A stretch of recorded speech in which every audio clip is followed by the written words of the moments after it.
everyone! Ako po si Luz Bimenda Castro. From Difun, Quirino Province po ako. Dating OFW sa bansang Singapore. Pero ngayon, nandito na po sa Pilipinas at nagpo-for good na po. So ngayon po, ipapakita ko po sa inyo yung negosyo po na nakita ko at nagpalakas ng loob sa akin para po ako ay uuwi na for good at hindi na po babalik sa ibang bansa. Okay, so magsisimula po tayo. Ang atin pong company ay Unified Products and Services. So nilaunch po siya noong November 11, 2011. So ibig sabihin po mag 12 years na po tayo. So matatag na po yung ating company. So pagmamay-ari po siya ng isang Pinoy, may pusong Pinoy, napaka-humble na walang iba kundi ang ating President or CEO na si Sir Emmanuel Manny Pascual. Isa po siyang accountant by profession na dati pong nag-work sa Bangko Sentral ng Pilipinas. At ang good news po dyan, at the age of 21, naging milyonaryo po siya. Pero hindi po sa pagiging empleyado. Nagmilyonaryo po siya sa pagnenegosyo. So, in terms naman po sa legalities po natin, huwag po tayong mag-alala dahil tayo po ay legal, moral, at ethical dahil registered po tayo sa Security and Exchange Commission. Registered din po tayo sa Bangko Sentral ng Pilipinas. So, hindi po basta-basta po yung ating negosyo. Registered din po tayo sa AMLA or Anti-Money Laundering Act. Registered din po tayo sa AFI or Association of Filipino Franchisers Incorporated. So, registered din po tayo sa BIR. So, ibig sabihin po, nagbabayad po tayo ng buwis or tax. Ayan, so ano po ba yung main products po ni Unified? So, ang main products po ni Unified or ni UPS ay, ito po yung tinatawag po natin na e-cash or electronic cash. Para po mas maintindihan nyo po, kung familiar po kayo kay Globe na may GCash, si Smart na may Smart Money, si UPS naman ay mayroong e-cash. Ito po ay isang prepaid system po na kailangan po nating ponduhan para po tayo makapag-transact sa mga services. A prepaid system na pwede po nating ma-install or magamit sa ating Android phone, sa ating laptop, sa ating desktop, as long as meron po tayong malakas na internet connection or malakas na data. So, once po na nagkaroon na po tayo ng e-cash system, magkakaroon na po tayo ng negosyong sosyal at pangmayaman na negosyo. Katulad po ng ticketing, loading, travel and tours, bills payment, remittance, insurance, shipping lines, at online shopping. So now, kung nakikita nyo po, lahat po yan ay services at hindi po napapanis, tama? At the same time, lahat po yan ay pangangailangan po ng tao. So hindi po siya mahirap gawin dahil tao na po mismo yung maghahanap po sa negosyo po natin. So now, syempre, nagnenegosyo po tayo. Normal po sa negosyo na merong puhunan, tama? So, ngayon po, ipapakita ko po sa inyo, compared po natin, traditional business po sa labas, compared po sa kay Unified Products and Services. So, now, magtitikiting po tayo. May idea po ba tayo kung magkano po yung ipapalabas po natin? Kung wala pa po, ito po, Cebu Pacific. Kapag po magpapatayo po tayo, or magtatanong po tayo sa labas ng Cebu Pacific, mga magkano po ba yung kailangan po natin ilabas? So, Cebu Pacific, kailangan po natin dito 300,000 pesos po. Cash band pa lang po yan. So, since magtitikiting po tayo, hindi lang naman po isang airline lang po, tama? So, what if may promo po si PAL? So, wala po tayong income. So, mag-a-additional po tayo ng Philippine Airlines. Ang kailangan po natin dito is 500,000 pesos po. Cash band pa lang po yan. So, International Airlines, more or less, 800,000 pesos. So, bawat airlines po, 800,000 pesos po yung kailangan po nating ipalabas. Okay. So, meron pa po tayong negosyong remittance. So now, syempre, magre-remittance po tayo. Remittance, magandang negosyo po yan. Di ba po si Cebuana, M. Luwilier, Western Union, nagsusulputan po yan sila kahit saan. At si Tambunting Pawn Shop, Palawan Pawn Shop, mga pawn shop po yan sila before. Pero ngayon, remittance na din po yung kanilang negosyo. So bakit po sila nag-shift into remittance? Because po, billion po yung pinapasok po ng mga OFW po natin taon-taon sa bansa. So now, magpuput up po tayo ng sarili po nating remittance. Ipagpalagay po natin 1 million po yung kailangan po nating ipalabas. Cash band pa lang po yan. Pero actually, kulang po yan. So now, kung mag-a-additional pa po tayo ng travel and tours na business, negosyo po yan na social at pangmayaman, tama? So kung mag-a-additional po tayo, ipagpalagay po natin 1 million din po. Pero actually, kulang din po. So now, nakikita nyo po, tatlong services pa lang po, nasa 3.6 million na po. Malaki po ba? Pero, dahil po sa kabaitan po ng ating presidente, hindi na po natin kailangan magpalabas ng ganyang kalaking amount. Dahil dito po, kay Unified Products and Services, meron po tayong tatlong packages. Unang package is Hub, or ito po yung tinatawag po natin na Hub. Ito po ay nagkakahalaga po ng 599,000 pesos. Malaki po ang 599 pesos, tama? Pero kung i-compare po natin sa 3.6 million, maliit po siya, tama? Ang good news pa po dyan, yung 599,000 pesos mo, lahat po ng services na ito, magiging negosyo mo na po. At ang pangalawa po nating package ay eCash Pay Center. Ito po ay nagkakahalaga ng 175,000 pesos. So, maliit po yung 175,000 pesos po compared po natin sa 3.6 million, tama? At ang good news pa po dyan, lahat po ng services na ito ay magiging negosyo na din po natin. Kaya lang po, nung nakilala ko po or nakita ko po itong negosyo na to, wala po akong 175,000 at 599,000 pesos. So, bakit po ako nandito? Kahit na ordinaryong OFW lang po ako before, because po, dahil po sa ating home base package. Ang home base package po natin, lahat po ito ay negosyo na po natin. At ang malupit pa po dyan, sa ticketing, 406 airlines ka-partners na po natin. Local and international. So, meron ka pong loading, travel and tours, bills, payment, remittance, insurance, shipping lines, at online shopping. Okay, so, ang home base package po natin, nagkakahalaga lang po siya ng 16,998. So, ang tanong, 16,998, malaki po ba or maliit? Yes, malaki po siya kung gastos or expenses po yung pag-uusapan po natin.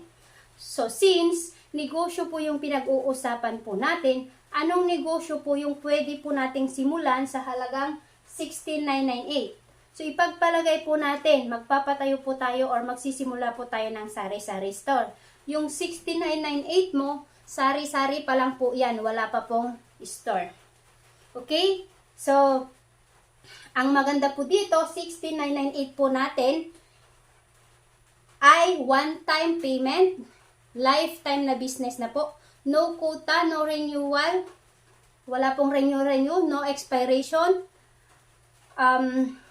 no quota, no cash ban, at higit po sa lahat, hindi napapanis, at higit sa lahat, pwede po nating ipamana po sa mahal po natin sa buhay. So,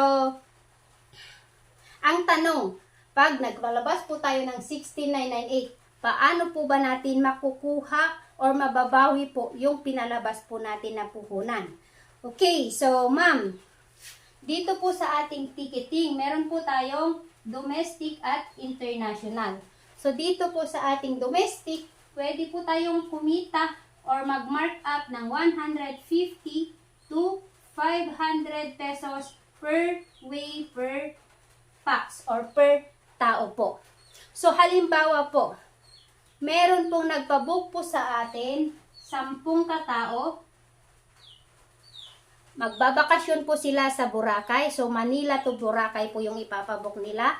I-multiply po natin yan sa 500 pesos. So isasagad po natin yung ating markup.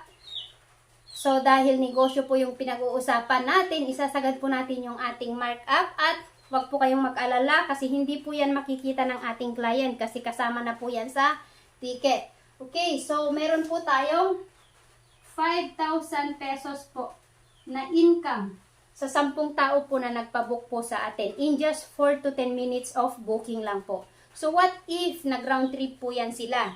So syempre nagbabakasyon lang po sila, uuwi din po sila sa kanilang lugar. So uuwi din po sila, Boracay to Manila din po uuwi. So kukuha po ng round trip na ticket. So times 2-way, meron po tayong 10,000 pesos po na income in just 4 to 10 minutes of booking. Grabe po.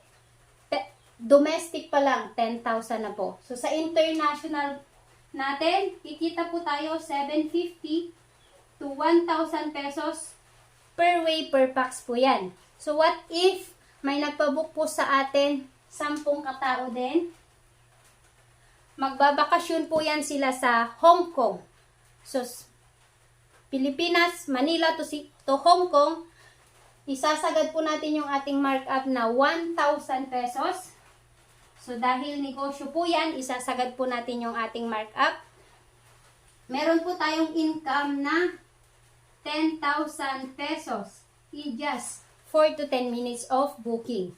At dahil international po yan, required po ng immigration na round trip na ticket po yung kanilang kukunin pag magbabakasyon po sila sa ibang bansa. Kasi kung wala po silang maipapakitang round trip na ticket, haharangin po yan sila. So bawal po kasi na mag-tour ko sa labas na wala kang round trip na ticket. So i-multiply po natin yan sa 2-way, meron po tayong 20,000 pesos in just 4 to 10 minutes of booking.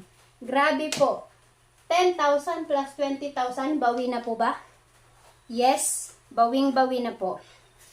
So ayan mga ma'am and sir, maganda po ba yung kitaan or magandang maganda? So ngayon po, hindi ko na po i-discuss yung lahat po ng services. Baka po matagalan tayo or umagahin po tayo. Pero okay lang po ba, bigyan ko po kayo ng idea kung paano po yung kitaan po sa ibang services po natin. Konting idea lang po. Okay. So sa e-loading po natin, no need SIM card na po. Gamit lang po yung ating ecosystem. Yan. Pwede na po tayong makapag-load sa lahat po ng network sa Pilipinas. Sa Globe, Sun, Smart, Talk and Text, TM. Pwede din po tayo mag-load sa dito. At pwede din po tayong mag-load sa GSAT TV, Direct TV, Signal, iTunes, at even international. Pwede na din po tayong makapag-load sa Hong Kong, Singapore, UAE, Qatar, at marami pa pong iba sa Asia.